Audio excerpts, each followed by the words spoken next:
The 11th of March 2024, I have to speak loud because I have props behind the phone here, and I hope it gets through through the prop. Anyway, the woke agenda has had its day according to the Irish Daily Mail, and it says about the whole thing was a debacle, the whole election referendum business was a debacle.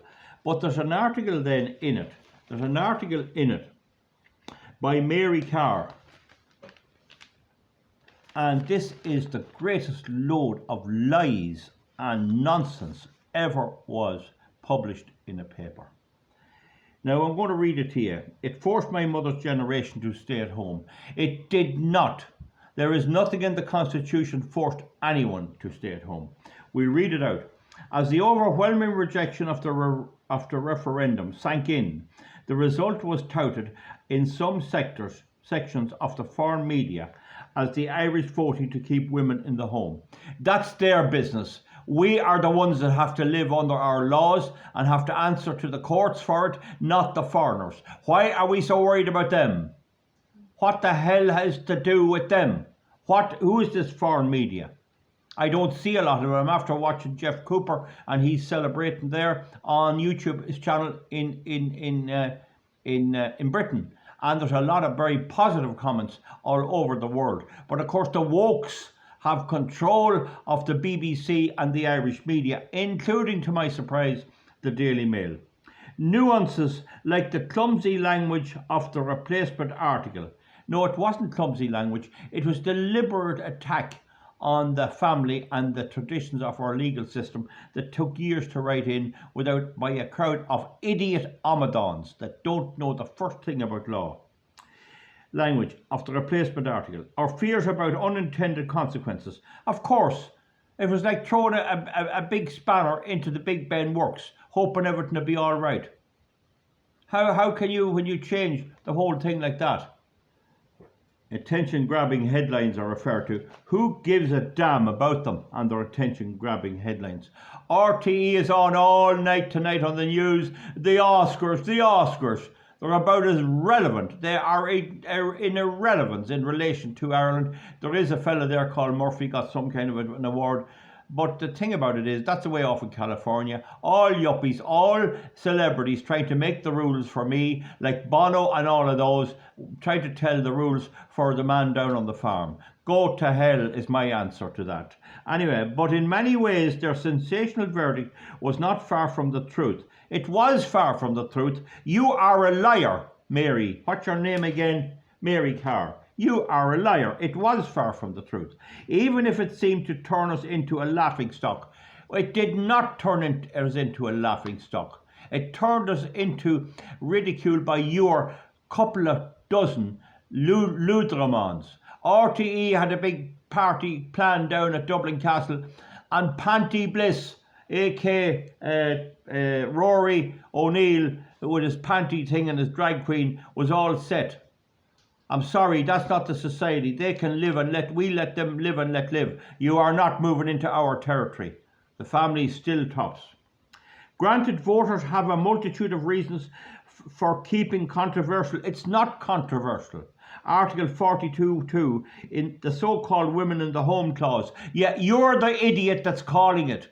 It's nobody else in place. They might simply have been unimpressed by the gender-neutral language of the new article, or wanted to punish the government for opting for gesture politics at the price of squandering a unique opportunity to do something substantial about carers. Well, then that was up to you as a journalist, Mary Carr, to make sure they got the right wording in. It's not my fault.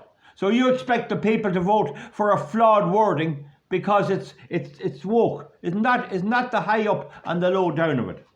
Or they see Article 41.2 as a well-deserved acknowledgement of motherhood. It simply acknowledged the role of the woman in the home as important for society. It never did any more than that, and it had a provision, and still has, that they shouldn't be forced out to work if they don't want to.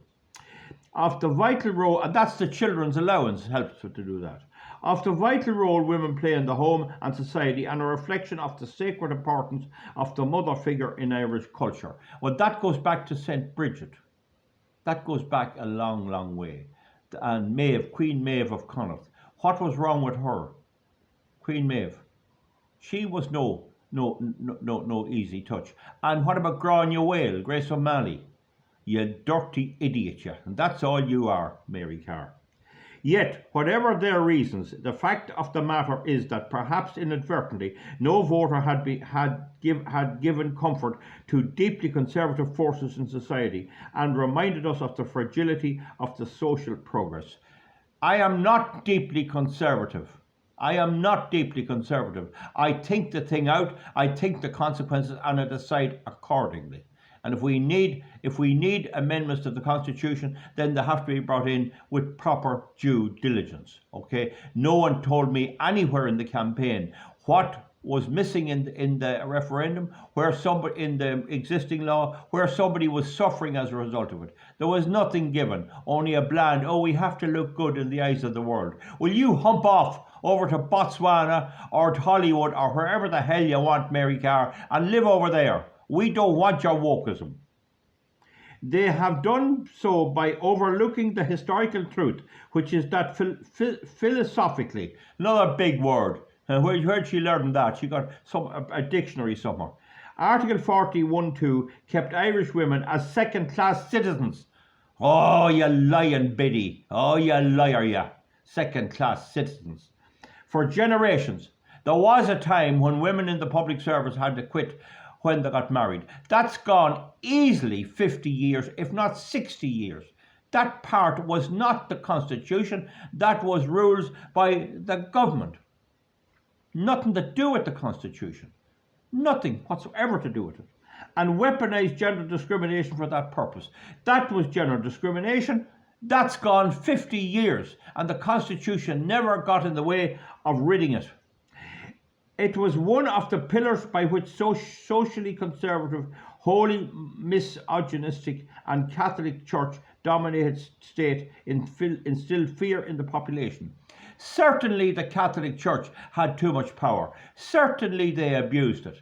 What has that to do with a provision in the Constitution that didn't give them? There was in the original Constitution, the special position of the Catholic Church was written into it, and that was taken out about 1971. I mean, what more can we do? It's gone 50 years and more, and she's still whinging about it. Instilled fear into the population, kept power concentrated in the hands of men, and held women subservient, hoping for scraps from the table. 50 years ago. 50 years ago that was done away with.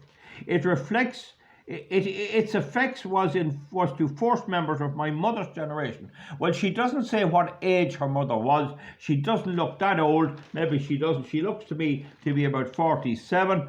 So, my mother worked. She was one of the first secretaries in gypsum industries, and she had to go when she got married, way back in around the war years. So. That is true, that bit's true, but that's gone. Since that, all her daughters and all mine and everyone else are all working in jobs and careers, and big careers. We had a judge, she's Judge Egan, made a ruling on windmills down in Wexford and did an excellent job on it. And she did all this and achieved all this by virtue of, under the present Constitution, we have women on the Supreme Court who referred another case on the similar thing to the European Court of Justice. What is wrong with these ones? Where is the gender discrimination? Where is it? Now, my mother's generation, those born in the 1930s. Well, I'd say the women working ended about 1973, I'd say. So born in the 1930s, yeah, they would probably be affected a little. To stay at home whether they liked it or not, while men brought home the proverbial bacon. Again, 50 years gone. 50 years out of date this silly woman is. Women who were public servants were subjected to marriage, bar while the lack of childcare or equal pay allied to male domination of the professions meant that the majority of women in medicine and law often bowed out entirely. Well, they certainly didn't bow out for teaching anyway. There are a lot of women in law. It's a tough profession, not easy. There are women with big jobs in construction. They're not all doing pen pushing. Some of them are running businesses. I don't see too big of an impediment. The law has been upgraded about maternity leave and all of that, and everything that possibly can be done has been done with the agreement of people like me, and yet she's whinging that these words in the Constitution are somehow confining women in the home. I guess this Mary Carr probably lives out around Dunleary, where all the yuppies are. I think that's probably the truth. Their philosophy is dead. You lost in Ukraine, folks. The British government's woke Conservative government, it's going to lose. It's finished. Biden is Sleepy Joe, is finished. Victoria Nuland, one of the most vicious women ever in politics in America, that caused the Ukraine war and tried to cause another in Africa and was sent home, had to go down. She had to resign.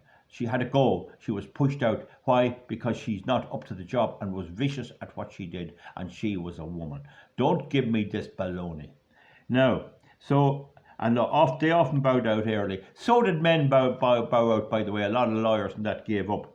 But it was poor women who discovered the real nonsense of the Constitution's promise to support them financially, so they wouldn't neglect their duties in the home. Well, it gave them the children's allowance, and certainly they had to go out.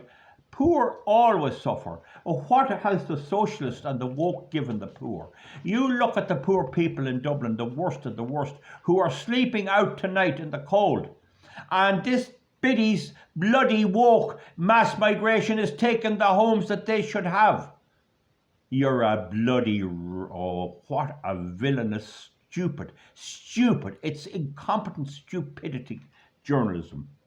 They took up whatever menial work they could. That's based on your education. The judge that I mentioned has an education. It's up to women get educated when they're young. You have to get it in your teens. Granted, there is some discrimination, and granted, a lot of effort has been made to make education more available. But now look what's happened. We're being flooded with migrants. Eamon Ryan said he doubled the population of Ireland, and they're going to compete with everything we have and leave our people unable to marry and have families. What a lying article. So they took up whatever menial work they find, took their children along with them to their cleaning jobs. That's a lie. That never happened. With them to their cleaning or to the hotels where they worked as waitresses so they could put food on the table. Another diabolical lie. Imagine the Mail writing this. Article 41.2 is insidiously patronising and sexist. That's her opinion. It gives women a pat on the back, but praises their work in the home as first class of noble calling. So it praises their work in the home as some class of noble calling. It praises their work in the home as some class of noble calling, and so is the work of the men in the home, the good parents of men and women who help to rear their family well, do us a terrific service. What a dirty lie. I'll read it again. Article 41.2 is insidiously patronising and sexist. Right? It gives women a pat on the back. It praises their work in the home as some class of noble calling, or rather pretends to, while papering over the reality, which is that today only wealthy women can afford to be stay-at-home mums. Another diabolical lie. In fact, one of the benefits of the COVID is there are a lot of women working from home, because I have to ring various bodies and various insurance companies, and some of the women are working from home and they're getting on the best. That is another dirty, filthy lie. And that in the past, women were forced to stay at home and often hugely resented being literally and metaphorically chained to the kitchen sink. Yes, I agree, many women don't like being that. And I know a lot of women being educated and taking adult education and try to improve them. Is she saying there's no men work on building sites? nobody working the mixer, none driving the lorry. There's a campaign now to encourage women to drive big trucks because there's a shortage of truck drivers. So there is opportunity. This is a lie, a dirty lie. It doesn't affect, it's a sexist remark. It's aimed at the hatred for white men. This is part of the hatred of the women's, these so-called feminist groups. Its legacy continued into my generation in the thousands of talented schoolgirls prevented from studying honours maths for their leaving cert because the school didn't have a suitably qualified teacher. Well, I did a degree course when I was well on in my 40s, and I mixed with a lot of women, mainly in the education field, but not all. And I spoke to them about maths because we had a lot of difficult maths to do, and we used to have out to Dublin to do the classes in the university. And I've never heard a woman anywhere, and they were there from Dublin, Limerick, and everything. I've never heard that from any woman. That is a lie. That's a lie. A suitably qualified teacher. If there was no suitable qualified teacher for men, well then for women, then there was none for men. Because there's nothing stopping a qualified man teaching girls and nothing stopping a qualified woman teaching men. I was taught accountancy by a lady, I won't name her. She was a great one, and she got me to do a thing on goodwill, and she asked me then to sign it over to her, which I did, and she's using it still in her classes. She was a great woman to work fierce crack as well. This is all dirty lies. Or else they were expected to take the subject in their local boys' school. Go away with that.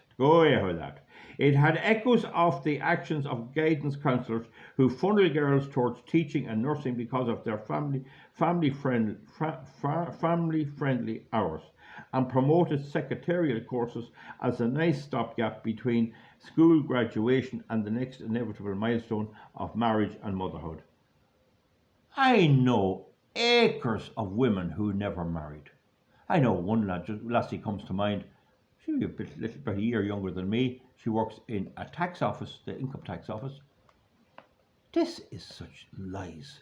I know several single women. What a lie.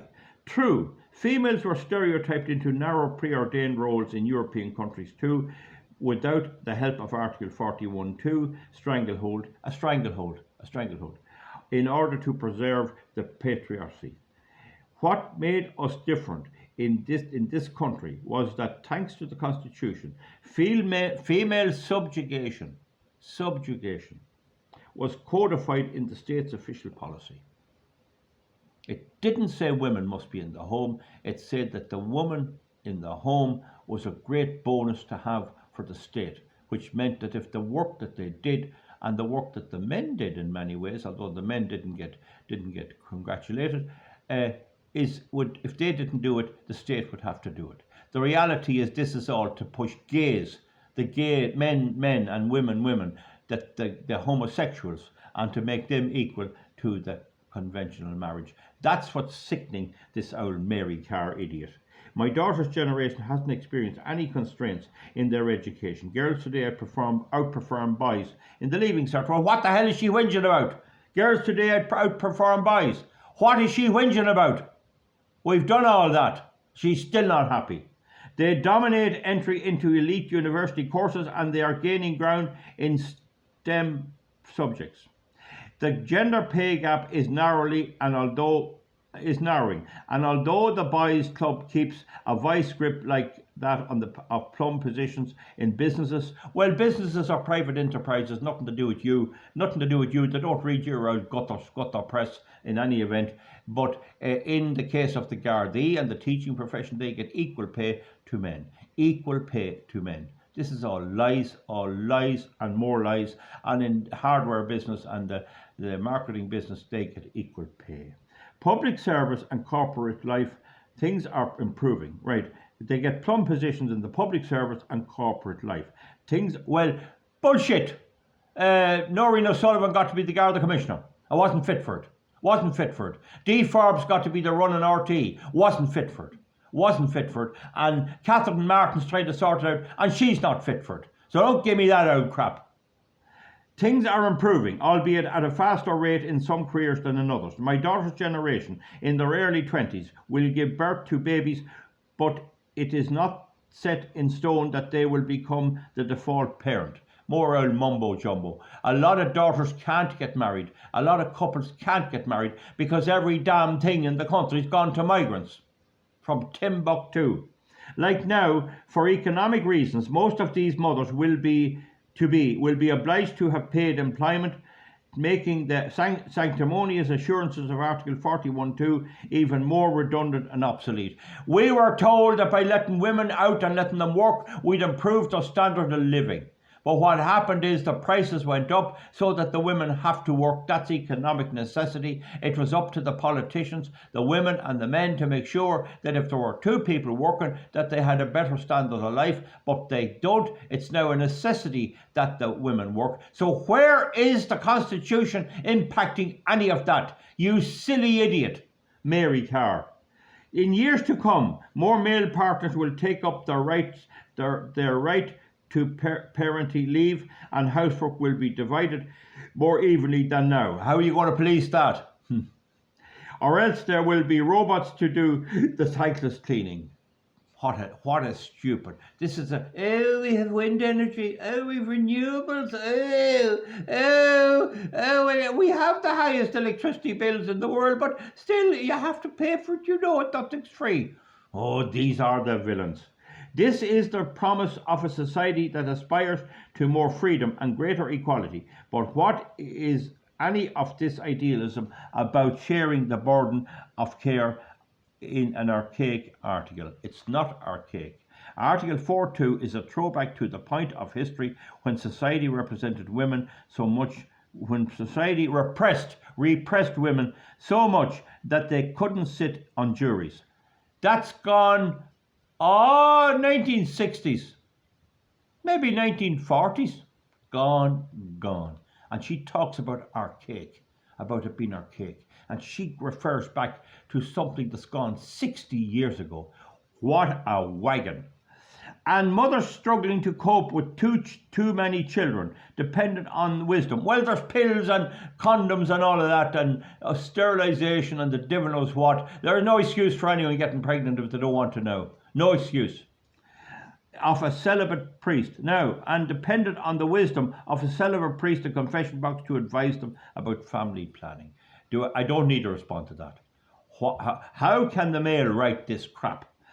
That all of that seems like the stuff of the Dark Ages or of Handmaid's Tale is thanks to the women who fought their way into public life and into politics, who pioneered social change and fought for equal opportunities, blurring the unyielding dividing line between public and private.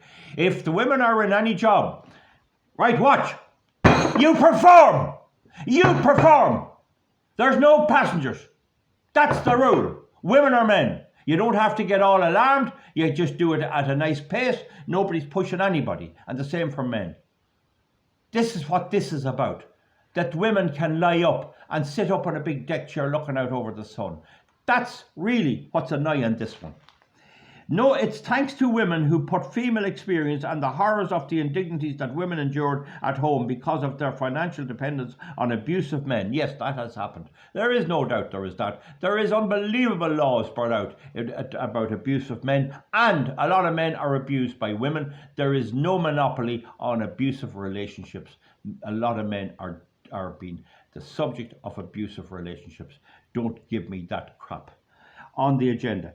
Cheek and jowl with the matters of industry and commerce. More old hogwash. Marital rape didn't become a crime in this country until the 1990s. That's gone now 30 years. What is she larking back? We're talking about the Constitution of Ireland in 2023, and she's referring to what happened in the 1990s. Also, homosexuality was legalized in 1995. What has that to do with it? It was got rid of. Marital in this country, would Cuin, a word, C-U-I-N. There is no such word as Cuin. See this, throw in a big word to make ourselves look good. Would Cuin, the new statutory agency, it's an agency, another agency, Cuin and Tushla and all this bullshit, to combat gender-based violence have been established without Justice Helen McEntee. So she's a woke villain. She's the one who wants to put me in jail for speaking my mind. Her people voted no en masse. She only got elected because of her father's untimely death and the circumstances of it. Helen McEntee, visceral reaction to the murder in broad daylight of Aisling Murphy. You, Mary Carr, and Helen McEntee is trying to make me a criminal for criticising the migrants coming in, killing Irish women. And Irish judges stopped them being deported. The bloody cheek of you. The bloody cheek of you. Without Helen McEntee, visceral reaction to the daylight murder of Aisling Murphy by a migrant. Right? And there was nearly another one in Dublin by another migrant from Algeria over there. And there was 2 gay men decapitated in Sligo by a Muslim migrant. Oh, you're the rascal. The hand that rocks the cradle rules the world. Yeah. Oh, yeah. Oh, you're smart. It is a well-worn truism. There's no such word in rural Ireland anyway. I know what it means, truism. That's all she's trying to do. Show she knows the words. About the influence of mothers. But it is an extraordinary woman, the extraordinary women, often mothers, who sallied forth into workplaces and wormed their way into positions of influence, who changed the country and made it more hospitable to women. There were great women 1,000 years ago and 2,000 years ago, and Joan of Arc, and as I said, Grania Whale and Grace O'Malley and Countess Markovich. You're a lying villain to put that in, a lying villain. Where does the Constitution honour them? Well, Countess Markovich, what do you want the Constitution to do? Give them a prize. What a stupid remark. We are now stuck with Article 42, an architect of a century struggling to define its identity in light of the independence 87 years ago. Oh, she can count to 87. Yes, she's great. Which annoyed feminists even back in the day. After the walloping they've received on this, it's likely that it's unlikely that any government would invest political capital on a second shot at modernising Article 41(2) for another 50 years. Baloney! If you can show where it's not for ideological woke reasons, we men and I would support anything that's causing grief, where I get a panel of judges who are sitting on family law and explain where the problem is, because I've often seen that happen in judgments by judges where they complain about bad law, badly written law meant to show off the credentials to the outside world, when in fact what the law judges need is proper law to deal with proper cases. The work of various constitutional review groups and committees of human rights organisations, of the Citizen Assembly, another crowd of villains. Who appointed them? Where are they elected? The Citizens Assembly. 20 million of taxpayers' money all down the Swanee. You're the cause of it. And a constitutional view of women that is sexist, demeaning survives for another era. What a dirty villain. I want to meet you. I want to meet you, Mary Carr. You're a liar. A liar. That's what you are. You got your arse kicked, and you got it well kicked, and I helped to kick it for you. There is no one suggesting that if there's a flaw in the Constitution or anything, they could have put in the word parent. Instead of woman in the home, they could have said the parent in the home. No. They wanted it all to show off to the world with Leo Varadkar. OMG! And Rodney O'Corman. OMG! There's 3 of them above in Blanchardstown, all gay. The ordinary, decent gay community, gay men and gay women, don't want these frontliners. They don't want these gaslighters with their headlights on. They want to live their lives, and there was nothing in the Constitution preventing that at all. Every possible effort was made to make them part of our community. And what happens? These rascals take it and take advantage and try and push through their communist, cultural, Marxist, mass migration agenda. And I can tell you, Mary Carr, we're only starting. because we're ready to go with the Freedom Party and other parties in the European election, and we're ready to fight you in general elections and put you and your green villains to hell off our backs and out of farmers' lives and out of every life. That's the reality of it. Give me a thumbs up or a thumbs down. I don't apologise 1 inch. I don't care whether YouTube puts down this video. It's a scandal. It's an absolute scandal that the Daily Mail, a so-called conservative paper,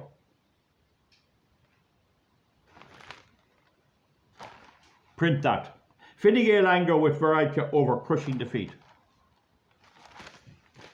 The next anger they'll have is they'll all be gone. Helen McEntee and the whole damn lot of them. Nobody went with them. Nobody. Boys, give me a thumbs up or a thumbs down. Girls, give me a thumbs up or a thumbs down. And say your piece underneath. I get angry to see that. Not so much at this idiot writing this, but that it's printed in a paper that's supposed to be conservative. She has the Independent and the Irish Times and all of the rest of the woke brigade. And she has RTE there. And they come into my area when I buy the paper, which is usually gives good articles. Good luck, folks. Bye. Thank you.